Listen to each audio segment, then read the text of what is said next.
Anthony Davis es un jugador con un talento excepcional. Si hablamos de su juego, pocos interiores han sido tan buenos y tan superiores a sus rivales. Campeón de la NBA, cara de los Pelicans y ahora de Dallas, único en su especie y élite de la liga. El drama, su historial de lesiones, que da miedo a cualquiera. A lo largo de 13 años de carrera ha sufrido más de 50 y se ha perdido más de 250 partidos. Ingle, aductor, tobillo, rodilla, espalda, hombro, en los ojos, desgarros múltiples, lesiones musculares. Si existe, seguramente lo ha sufrido. Anthony Davis es uno de los mejores jugadores del planeta si está sano. El problema es que, como vamos a ver, esto no es habitual. Dallas se juega mucho este año, pero vamos a ver su carrera para entender por qué.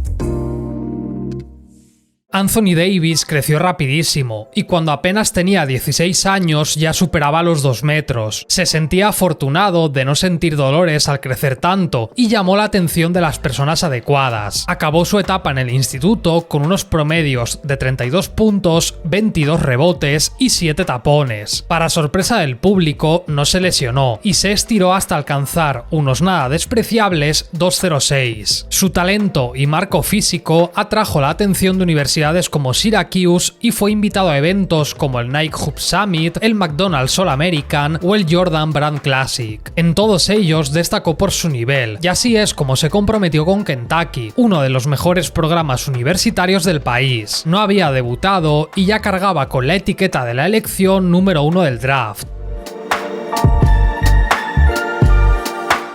Menos de un mes de competición le bastó para que se le mencionara como jugador del año de la SEC y candidato a jugador nacional. Finalizó su paso por la NCAA con unos promedios de 14 puntos, 10 rebotes y 4,7 tapones. Una salvajada. Su 62% de acierto lo transformó en una amenaza a ambos lados de la pista y en el torneo con el título en juego no decepcionó. Mejoró sus promedios, dominó y venció. Kentucky logró su 8º triunfo y Anthony Davis lo ganó todo. National Player of the Year, Defensor del Año, Novato del Año y, por supuesto, la garantía de saber que iba a ser el número 1. Pensad que hasta el momento no sufrió ninguna lesión y no solo eso, es que era un todoterreno. El equipo que se lo llevase tenía un jugador generacional. Hacía tiempo que no se veía a alguien tan dominante en el periodo universitario y al margen de esos 400 reconocimientos que se llevó, los New Orleans Hornets tenían claro que sería su peak. Un tanque de 2.06, 100 kilos y una envergadura de 2.21 estaba llamado a ser su jugador franquicia, más todavía si tenemos en cuenta que acababa de marcharse Chris Paul. Cuando llegó a la NBA debutó con 21 puntos y acto seguido sufrió una conmoción que lo dejó fuera un par de noches. Cuando estaba en pista dominaba, pero en noviembre sufrió una reacción por estrés en el tobillo, 11 partidos fuera. Sufrió más lesiones, como una en el hombro tras un choque con Brook López y otra en la rodilla tras otra colisión con Marcus Thornton. Su impacto en el equipo fue inmediato, y aunque aquellos Pelicans eran malos, no nos vamos a mentir, estaba claro que su talento era especial. Una gran amenaza en el pick and roll, podía correr en transición, dominaba el rebote, su juego tenía que pulirse, vale, pero la esperanza estaba ahí. Se perdió 18 partidos, y esto iba a ser una constante en su carrera. Durante el verano ganó algo de músculo, y tuvo un impacto muy positivo en las primeras semanas. Anotaciones altas, exhibiciones en el rebote, tapones y más tapones. Era un jugador muy capaz, que había aprendido mucho tras su primera regular season. Desafortunadamente, el 1 de diciembre sufrió una fractura en la mano y se perdió 3 semanas. Entre finales de enero y febrero fue un esguince en el hombro y ya en abril, justo antes de acabar la temporada, no jugó más por unos espasmos en la espalda. Se perdió 15 encuentros en total, al margen de jugar unos pocos partidos con restricción. No fueron lesiones graves, pero no dejaban de ser ausencias, que se notaron especialmente cuando venía de hacer sus mejores partidos. 36 puntos y 9 rebotes a Portland, 40-21 a Boston, 6 partidos consecutivos con al menos 28 puntos. Sano era una bestia, y por eso mismo fue All-Star con apenas 21 años, y también fue líder de la liga en tapones. Para su temporada sophomore ya era una superestrella en defensa, y un talento muy prometedor en ataque. Dio un buen salto, muy considerable, y de ahí continuó hacia arriba.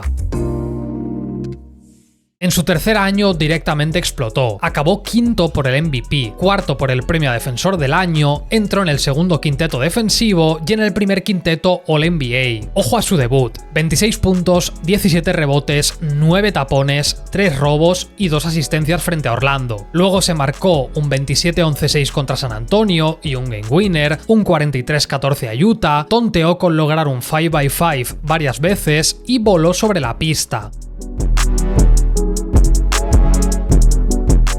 Solo una pequeñísima lesión le hizo perderse 3 encuentros, y cuando volvió lo hizo como si nada. Aunque fue seleccionado para acudir al All-Star por segunda ocasión, febrero fue un mes duro en el que no disputó 5 partidos y tuvo que jugar con restricciones. Su hombro hizo de las suyas una vez más, aunque acabó con normalidad la temporada. Los Pelicans lo agradecieron, porque por fin se clasificaron para los playoffs. Una auténtica lástima que su rival en primera ronda fue Golden State, los campeones de 2015 y quienes los apalizaron. Davis jugó muy bien, y más allá de promediar 31 puntos, 13 rebotes y 3 tapones, fue la forma de cargar con el equipo lo que convenció a todo el mundo. Se perdió de nuevo 14 partidos, pero importaba. No fueron percances graves y lo más importante, ya estaba en la élite de la competición y de ahí seguiría subiendo. Este vídeo está patrocinado por vosotros. La mejor forma de apoyar todo lo que hago es unirte a Patreon. Allí encontrarás mucho contenido exclusivo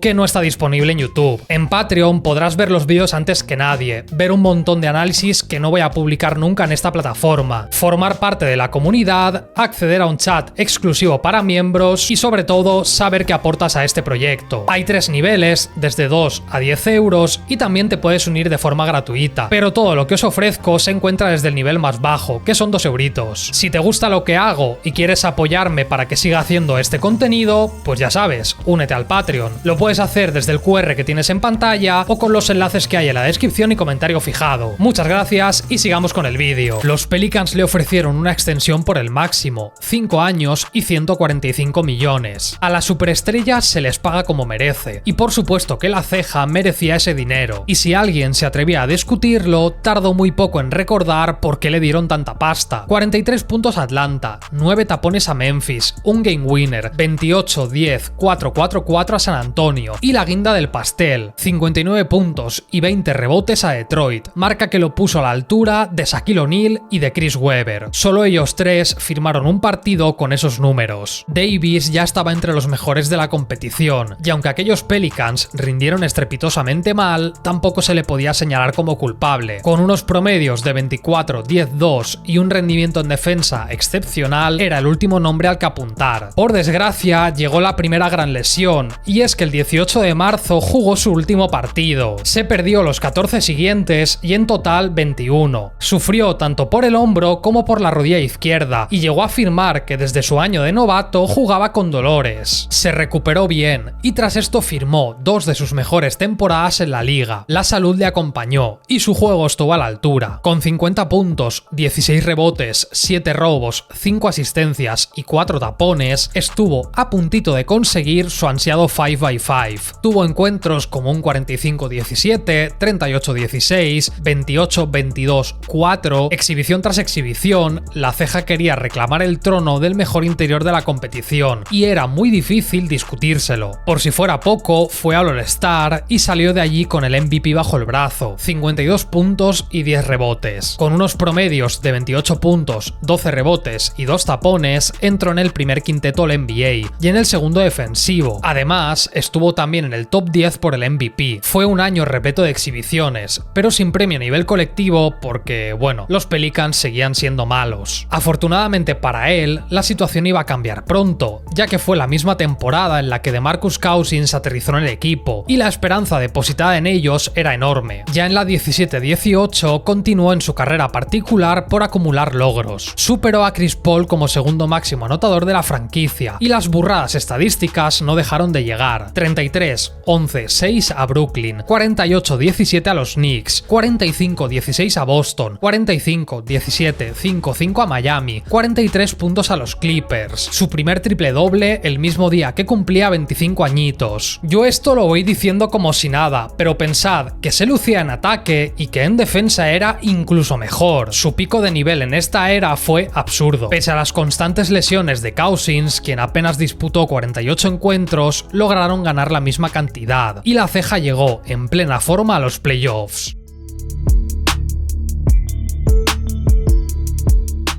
Destrozó a los Blazers porque no tuvo otro nombre lo que hizo. Promedios de 33 puntos, 12 rebotes, 3 tapones y unos porcentajes de acierto salvajes. Fue una exhibición constante y simplemente los barrieron. Firmó incluso el récord de puntos de la franquicia, con 47, aunque su verdugo volvió a ser Golden State. Pese a no contar con Cousins, muchísimo hicieron él, Jrue Holiday y Rondo, quienes supieron dar un gran paso al frente. En un equipo de culto, Davis se fue a unos promedios de 28 puntos, 15 rebotes y un par de tapones y robos. Pero bueno, los Warriors de 2018, ya con sus rencillas, destrozaron a todo lo que se les puso por delante. Esta fue su mejor temporada. Tercero en la carrera por el MVP, tercero por el premio a Defensor del Año, primer quinteto All-NBA y All-Defensive. Y sí, caer en segunda ronda no fue motivo de celebración, pero es que los pobres se estamparon con Golden State. Para ganar aquella serie hubiesen necesitado un milagro y seguramente alguna lesión. A sus 25 años recién cumplidos, la idea de ver el prime de Anthony Davis ilusionaba a cualquiera. Por si fuera poco, solo se había perdido 14 partidos entre las dos temporadas, o sea que estaban contentísimos. El único problema fue que aquellos Pelicans estaban limitados y no prometían mejorar. Daba igual que rindiese como un MVP, porque el baloncesto es un deporte de equipo, aunque a alguna gente se le olvida. Con alguna pequeña excepción, su arranque de temporada fue absolutamente salvaje. Superó los 10.000 puntos, rompió varias de sus propias marcas y hasta bien entrado enero apenas se perdió alguna noche. Entre finales de ese mes e inicios de febrero no estuvo disponible y entonces llegó el tortazo para New Orleans. Les adelantó que no pensaba renovar con la franquicia y exigió su traspaso. Por cierto, la NBA le multó al día siguiente por hacerlo, porque decir esto públicamente pues no está muy bien. Los rumores lo ataban específicamente a Los Ángeles Lakers y el tira y afloja entre jugador y franquicia fue bastante ridículo. Regresó al All-Star y no dejó unos malos números, pero se perdió 26 encuentros, la cifra más alta de su carrera hasta la fecha, aunque realmente poco importó, porque los Pelicans sabían que su destino era Los Ángeles. El problema de las lesiones pasaría a ser de otro desde ese momento.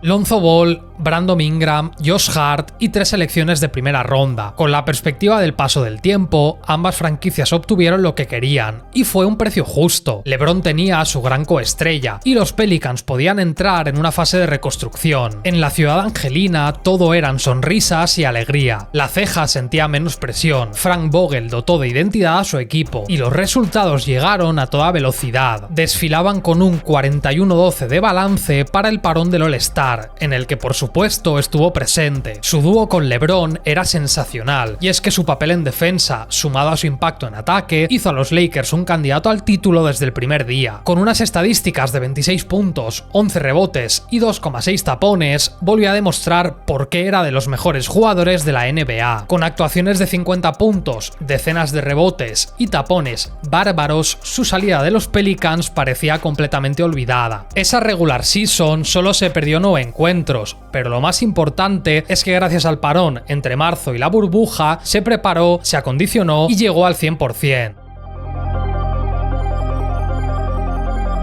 Portland no tenía a nadie para pararle, físicamente estaba en su plenitud y no hubo rival capaz de frenar su impacto. Su anotación más baja fueron 18 puntos en 17 minutos, un partido del que se marchó antes de tiempo por precaución. Tras esto volvió para el quinto y último, en el que les endosó 43 puntos con una serie de tiro fantástica. En semifinales esperaban los Rockets de Westbrook y Harden, tiempos muy distintos, ya lo sé. El small ball de D'Antoni tampoco pudo hacer mucho contra una mole como era a Davis, y con la excepción del último partido en el que estuvo más discreto, rindió muy bien. Dominó en defensa, gozó de muchas oportunidades en ataque y de nuevo, fueron muy superiores. Por delante quedaba Denver, y aquí fue cuando apretó el acelerador. Sus promedios se fueron hasta los 31 puntos y junto a Dwight Howard hizo un gran trabajo sobre Nikola Jokic. Fue crucial a ambos lados de la pista e incluso tuvo su gran momento. Ya en las finales contra los Heat, Adebayo tampoco pudo hacer mucho contra él. 25, 11, 3 de promedio a lo largo de los 6 encuentros que duró, con un papel protagonista que bien le pudo hacer ganar el MVP. Y ya está, campeón de la NBA, campeón del mundo, oro olímpico y campeón de la NCAA. Antoñito fue el octavo jugador de toda la historia que logró esto. Fue segundo en la votación por el premio a Defensor del Año, sexto por el MVP y entró de nuevo en los mejores quintetos. Desde este punto, con una pequeña excepción, empiezan las desgracias. Todo lo que viene a continuación es bastante deprimente, así que ponte cómodo. El 3 de diciembre de 2020 renovó por 5 temporadas y 190 millones. Un salario humilde para un jugador a punto de entrar en su prime y que era campeón. Lo consideraban el futuro de los Lakers, la pieza sobre la que construir una vez LeBron se retirase allá por 2033. Tras una colosal temporada, las expectativas con Davis era que mantuviese ese nivel. Y oye, con alguna pequeña ausencia, estuvo sano y rindió muy bien. Los Lakers no necesitaban un 110% en ataque, porque con su impacto en defensa y los ajustes que hicieron en el roster, el proyecto era prometedor, hasta que se rompió. El 14 de febrero sufrió una lesión que lo mantuvo fuera de las pistas más de 2 meses, 30 partidos ausente por una tendinopatía en el tendón de Aquiles y molestias en la pantorrilla. Apenas podía caminar, y fue la baja más larga de su carrera hasta el momento. Regresó para el final de la regular season, y ya en los playoffs llegaron a dominar a Phoenix, hasta que se rompió de nuevo. Con el 2-1 a favor, Davis sufrió una distensión en la ingle, y apenas volvió para jugar 5 minutos en el sexto y definitivo. Los Lakers fueron eliminados, y él solo pudo disputar 36 encuentros, la misma cifra que se perdió. Fue un palo durísimo para él y para las aspiraciones del equipo. La 21-22 tampoco fue mejor. En diciembre sufrió un esguince en el ligamento colateral medial de la rodilla izquierda. En febrero fue su tobillo el que dijo basta, y se ausentó en otra larga lista de encuentros. Es verdad que promedió 23 puntos y 10 rebotes. Y ahora lo malo, se perdió 42 partidos. Entre ese año y el anterior fue prácticamente una temporada completa sin jugar. Su arranque de la siguiente fase regular fue espectacular. A base de exhibiciones llevó a los Lakers en volandas. Brooklyn, Detroit, Phoenix, Milwaukee, Washington, Dallas, daba igual el rival, porque se los cargaba a uno detrás de otro. 37-21, 38-16, 55-17. La pregunta era si podía pararlo a alguien, y la respuesta es que era su propio cuerpo. Una lesión en el pie derecho lo dejó fuera 20 encuentros, aunque regresó con el margen suficiente para llegar al 100%.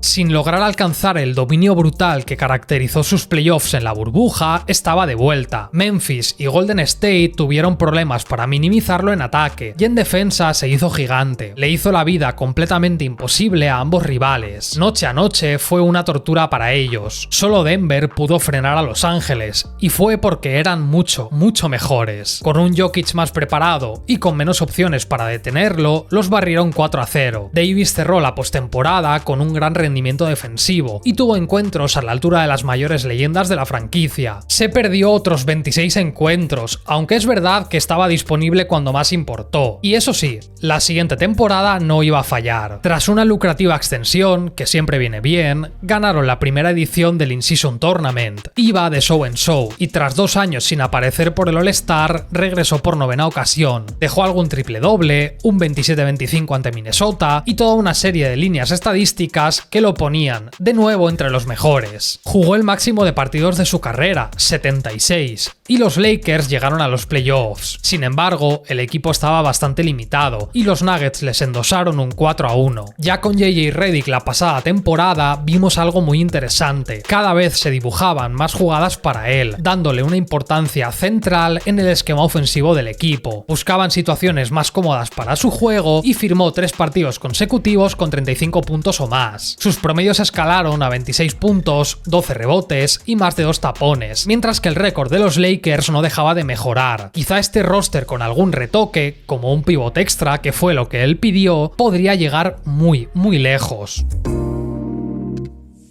El 2 de febrero de 2025 la NBA colapsó. Nico Harrison llevó a cabo uno de los peores traspasos de la historia de la competición. Doncic jugaría en Los Ángeles Lakers y a cambio recibieron a Anthony Davis. El debut de AD en Dallas fue la muestra más representativa de lo que ha sido su carrera. Empezó como un cohete y machacó constantemente la defensa de Houston. Los puntos, rebotes, asistencias y tapones se le caían de las manos. Fue una primera parte colosal con la que Nico Harrison se estaba frotando las manos. Y entonces se lesionó. 31 minutos de partido fue lo que duró la ceja en Dallas. Apenas pudo jugar 8 encuentros más y el del play-in, pero el balance total de partidos perdidos fue 31. Anthony Davis es uno de los mejores interiores que ha pisado la NBA. Sus capacidades defensivas lo ponen siempre entre los mejores defensores de la historia, y en ataque está a la altura de un jugador de categoría All-NBA. El dilema con él, su conflicto, está en su propio cuerpo. Se ha perdido